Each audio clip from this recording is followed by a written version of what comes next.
नमस्कार।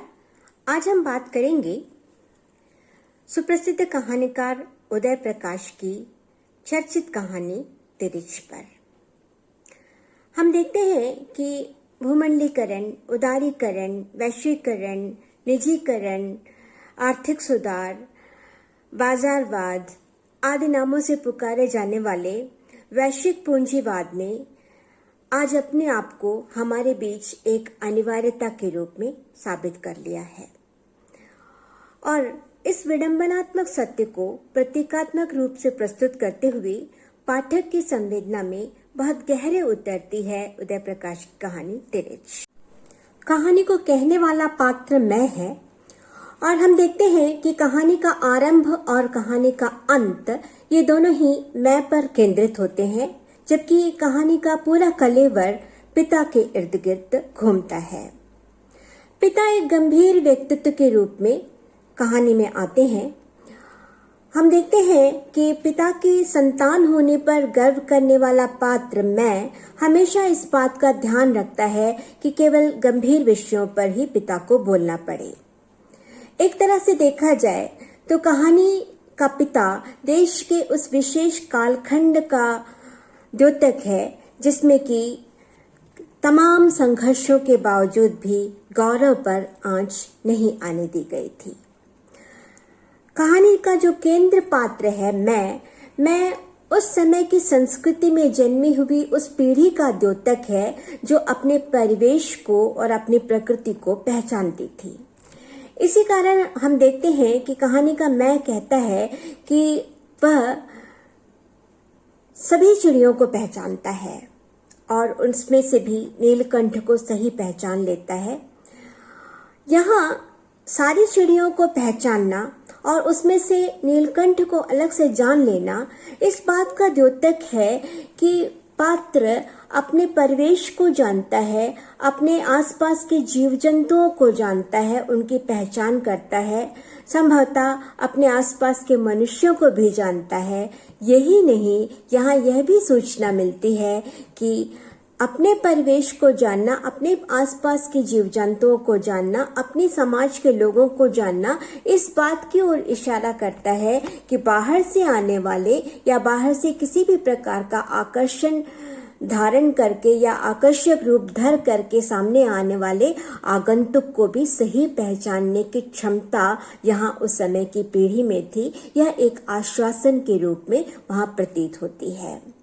और हम देखते हैं कि यहाँ यह सत्य है कि देशवासियों के द्वारा अपने देश को पहचान लेने की जो क्षमता है वह क्षमता सुरक्षा का आश्वासन ही देती है। अपनी संस्कृति और अपनी सभ्यता में जीते हुए सुरक्षा के एहसास को पिता के रूपक के द्वारा यहाँ पर प्रस्तुत किया गया है। कहानी में हम देखते हैं कि कहानी का मैं कहता है कि हम पिताजी पर गर्व करते थे, उनसे प्यार करते थे। उनके होने का एहसास ऐसा था जैसे हम किसी किले में रह रहे हों, ऐसा किला जिसके चारों ओर गहरी नहरें खुदी हुई हों, हाँ, और बुर्ज ऊंचे हों। हर बाहरी हमले के सामने हमारा किला अभेद्य हो। यह देश और समाज की वह स्थिति है जिसमें हमारी जड़ें संस्कृति और परंपरा से जुड़ी हुई हैं और उनके प्रति आस्था और विश्वास भी गहरा रहा है। कहानी के आरंभ में पिता एक ऐसी पीढ़ी है जिन्होंने अपनी सभ्यता और अपनी संस्कृति में रहते हुए आत्मविश्वास के भाव को अपने बाद की आने वाली पीढ़ी में भी लगातार स्थानांतरित करने की कोशिश की है। अनंतर कहानी एक नया मोड़ तब लेती है जब पिता बाहर टहलने निकलते हैं और उन्हें तिरिच यानी विष्खा पर काट लेता है। उदय प्रकाश यहाँ इतिहास की एक विडंबनात्मक स्थिति को काव्यात्मक अभिव्यक्ति के साथ प्रस्तुत करते हैं।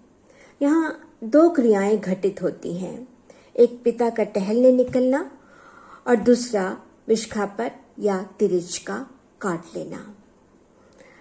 यहाँ हम देखते हैं कि पिता का टहलने निकलना सोद्देश्य नहीं है, ऊपर से समय भी शाम का समय है, अर्थात एक ऐसा समय जहाँ चीजें स्पष्ट दिखाई नहीं देती हैं, या समय का वह पहर है जहाँ चीजें स्पष्ट नहीं दिखाई देती हैं। यह समय का वह हिस्सा है जहाँ अपनी संस्कृति और अपने परंपरा से जुड़ा गंभीर व्यक्ति तनिक सा उससे बाहर निकलता है। वक्त शाम का है जहाँ उजाला है, लेकिन इस उजाले के ऊपर धीरे धीरे अंधियारा या अंधेरा अपना आधिपत्य साबित कर रहा है। दृश्य उतने साफ नहीं है यहाँ पर जितने कि दिन में दिखाई देते हैं। इतिहास के उस समय से इसको जोड़ा जा सकता है जो कि संधि स्थल के समान महसूस होता है। ये एक ऐसा बिंदु है जहाँ अस्पष्टता है। यह अस्पष्टता उस समय के विचारों में भी मौजूद है और उस समय के संकल्पनाओं में भी। दूसरी क्रिया है पिता को तिरिच द्वारा काट लेना। पिताजी को जंगल में तिरिच ने काट लिया। संभवतः इसी वाक्य के साथ कहानी आरंभ होती है, हम कह सकते हैं। कहानी में थानू बताता है कि काले नाग से 100 गुना ज्यादा जहर होता है तिरिच में। तिरिच का जो रूपक है वह यहाँ पर भूमंडलीकरण से जुड़ता है। भूमंडलीकरण जो कि उपनिवेशन के नए संस्करण के रूप में सामने आया, वह वास्तव में उपनिवेशन से कई गुना खतरनाक है। थानू द्वारा दिए गए विवरण में हम देखते हैं कि बताया गया है कि सांप तो पैर पड़ने पर ही काटता है, परंतु तिरिच नजर मिल जाने भर से ही दौड़ाता है और पीछे पड़ जाता है।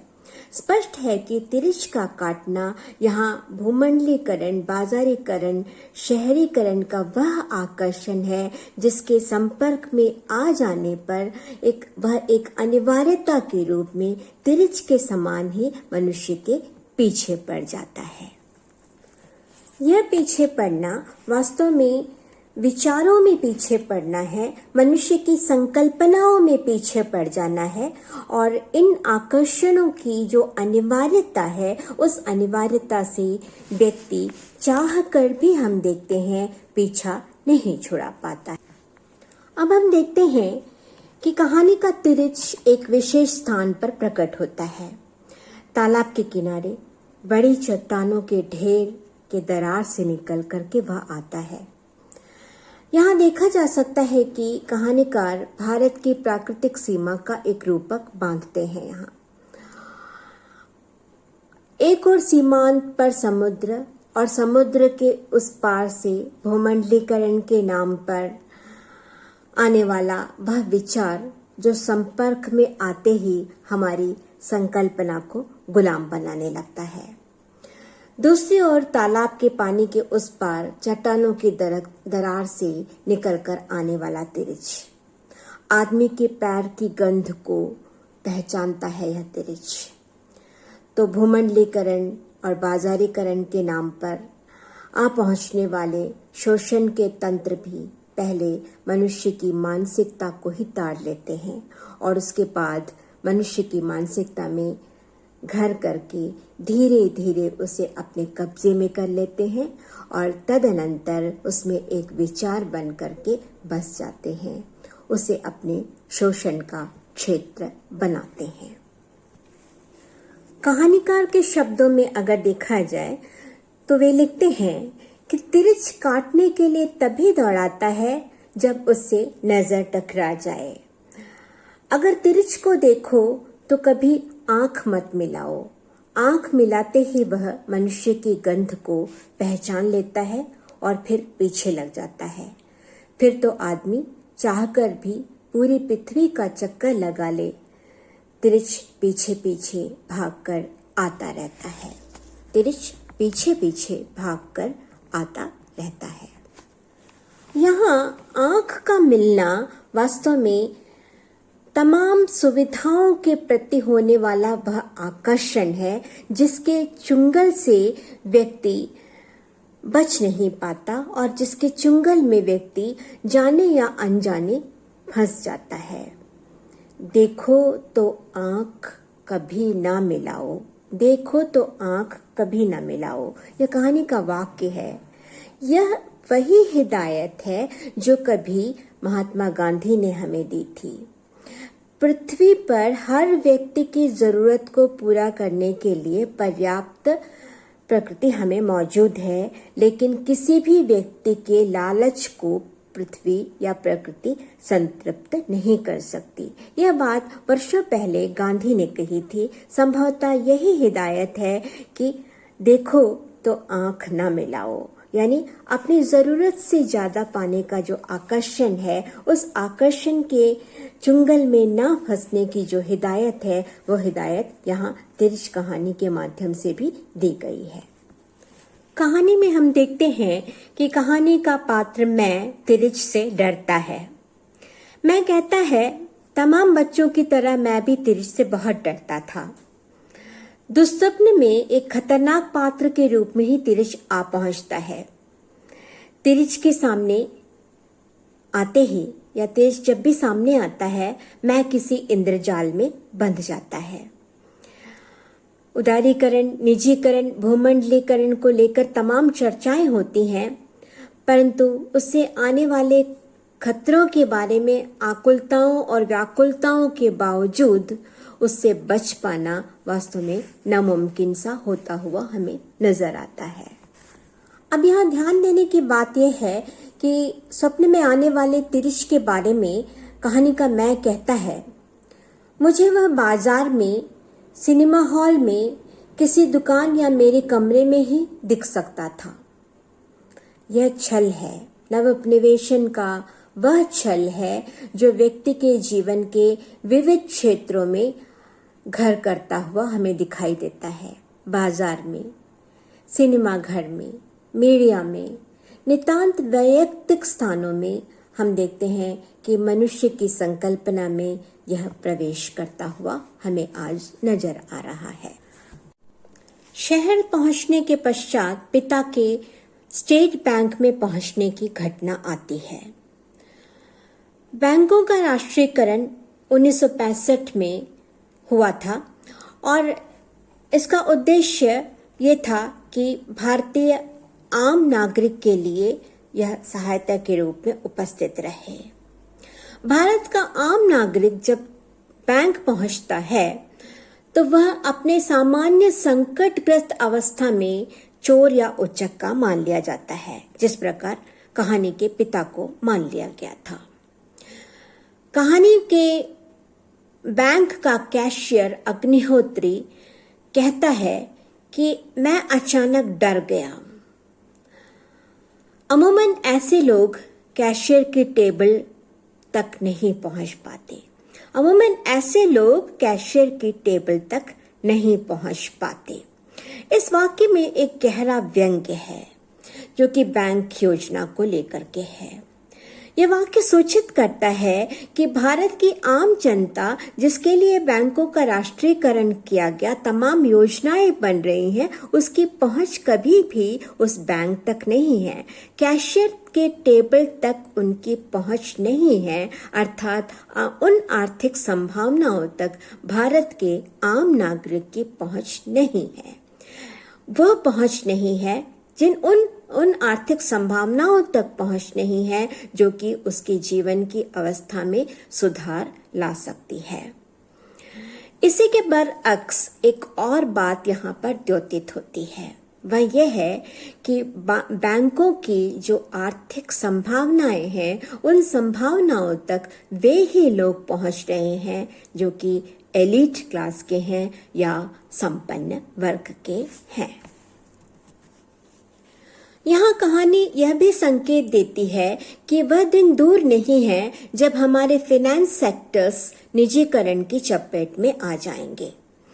इन संस्थाओं में ऐसी संस्कृति रूपायित कर ली गई है जिनसे वस्तुतः डरना चाहिए, वे उनसे नहीं डरते हैं।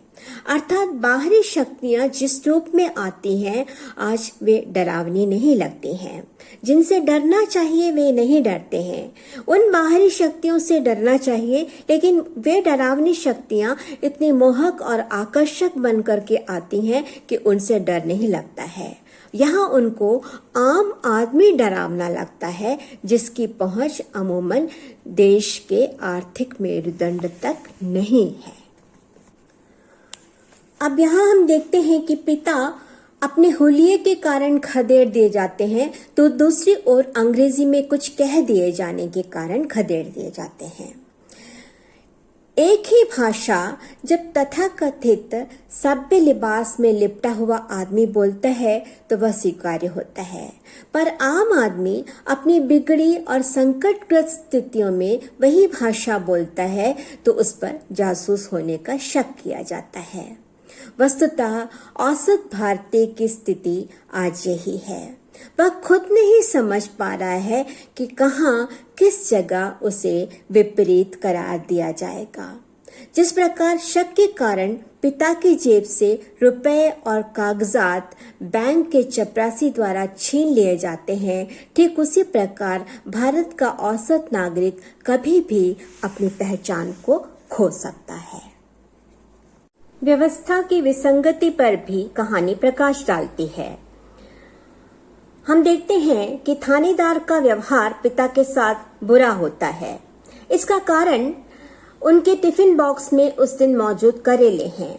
करेले कड़वे हैं। यहाँ हम देखते हैं कि कहानी इशारा करती है कि व्यवस्था के जिम्मेदार लोग इस बात को लेकर के परेशान हैं कि उनके समक्ष ऐसी कौन सी चीज है जो पहुंच रही है और अवांछित है, और जो कुछ भी अवांछित रूप से उनके पास पहुंच रहा है उसका प्रतिफलन उनके व्यवहार में जनता के प्रति दिखाई देता है। और यहाँ बिना सोचे समझे वे ऐसा कुछ करते हैं कि उसका फल जनता को भुगतना पड़ता है।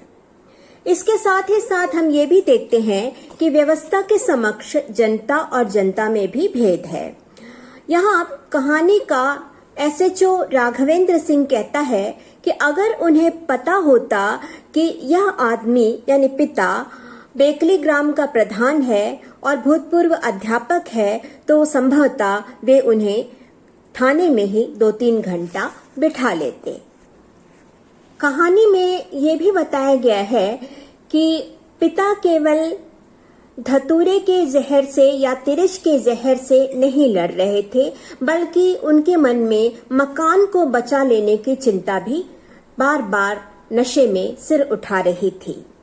शायद उन्हें अब तक लगने लगा था कि यह सब कुछ जो हो रहा है सिर्फ एक सपना है, और पिताजी इससे जागने या बाहर निकलने की कोशिश भी करते रहे होंगे। पिता यहाँ भारत का वह व्यक्ति है जो अनिवार्य रूप से आवेशित हो जाने वाले नशे की स्थिति में है, पर उसमें संवेदनशीलता अभी शेष है। एक और उदारीकरण और भूमंडलीकरण के खिलाफ एक और है, तो दूसरी ओर अपने ही देश के अंदर की विडंबनाओं के खिलाफ भी ऐसा संवेदनशील व्यक्ति लगातार लड़ रहा है। अनिवार्य रूप से आवेशित हो जाने के नशे की स्थिति में भी उसके मन में अपने देश को बचा लेने की चिंता बार बार सर उठा रही है। इस ओर भी कहानी इशारा करती है। अब कहानी में जो जगह आती है वह है इतवारी कॉलोनी। इतवारी कॉलोनी देश का वह हिस्सा है जिसमें संवेदना है ही नहीं। एक ऐसा स्थान है जिसमें संवेदना की संस्कृति नहीं रह गई है और एक संवेदनहीनता की संस्कृति रूपायित हो चुकी है। इस संस्कृति में सामाजिकता नहीं है, सब कुछ यांत्रिक है। यहाँ घटनाएं होती ही नहीं हैं। वर्तमान समय का औपनिवेशिक भारत है यह।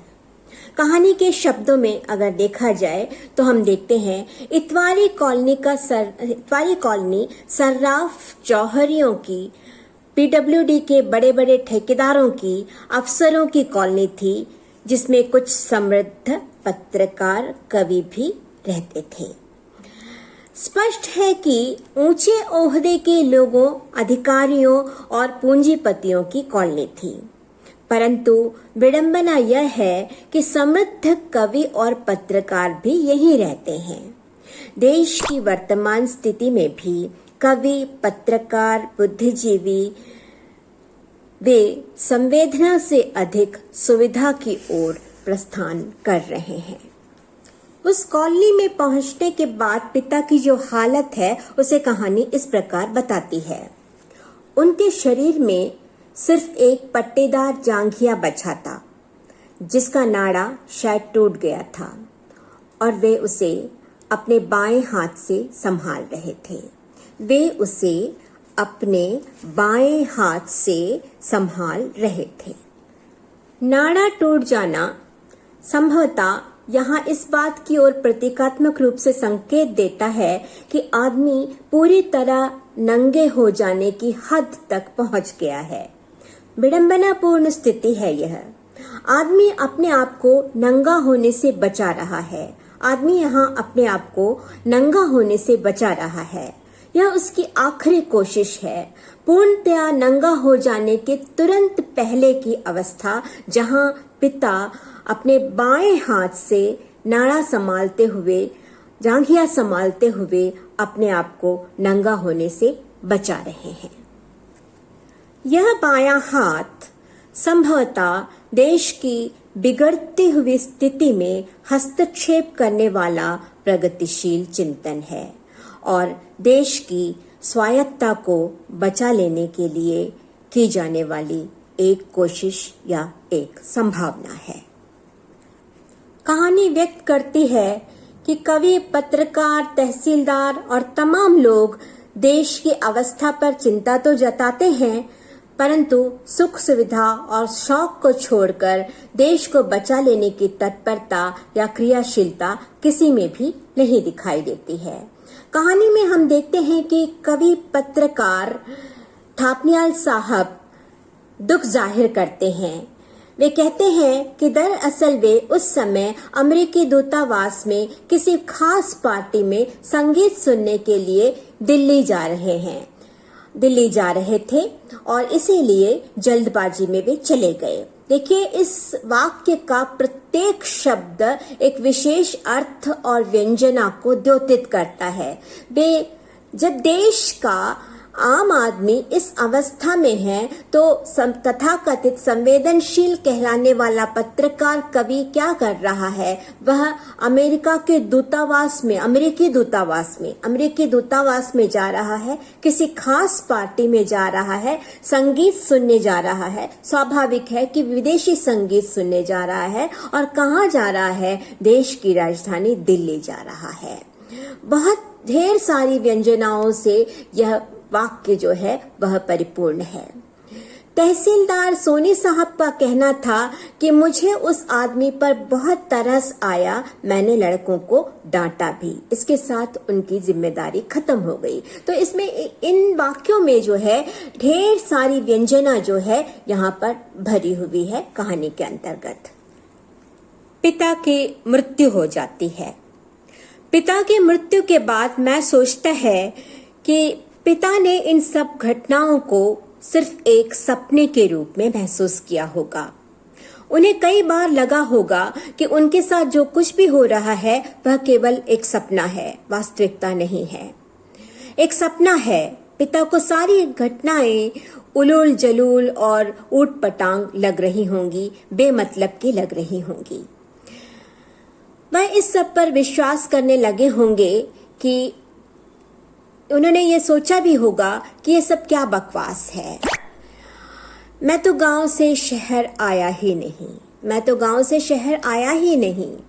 उन्हें किसी तिरिच ने काटा ही नहीं, बल्कि तिरिच तो होता ही नहीं।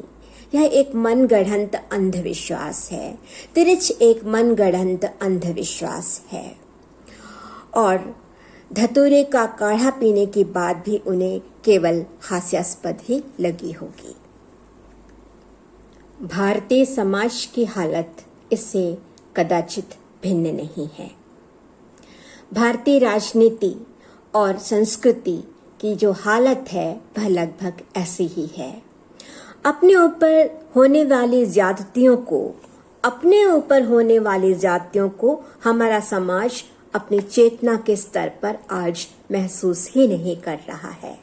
उसकी चेतना को इस हद तक शून्य कर दिया गया है कि अपनी मृत्यु को भी वह इस प्रकार से देख रहा है जैसे वह कोई सपना देख रहा है। इस विडंबनात्मक स्थिति की ओर कहानी संकेत करती है कि हम आश्वस्त होते हैं कि सब कुछ नष्ट होता चला जा रहा है, लेकिन हमें कोई तकलीफ तो नहीं है। कहानी के वाक्य हैं, मुझे यह सोचकर अजीब सी राहत मिलती है और मेरी रुकती हुई सांसें फिर ठीक हो जाती हैं कि उस समय पिताजी को कोई दर्द महसूस नहीं होता रहा होगा, क्योंकि वे अच्छी तरह से पूरी तार्किकता और गहराई के साथ विश्वास करने लगे होंगे कि यह सब सपना है। कहानी के पिता संवेदनात्मक स्थिति में चीखते हैं। उनका जोर जोर से चीखना दरअसल गुस्से के कारण नहीं है।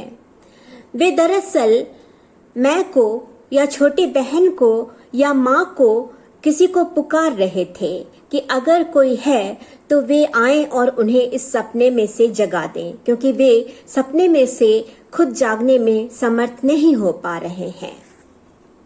संवेदना जब थोड़ी मात्रा में ही शेष थी, तब एक पीढ़ी ने चिल्लाकर आह्वान किया था कि देश को बचा लिया जाए, परंतु इस आह्वान को सुनने की स्थिति में संभवतः हमारे देश की जनता नहीं थी।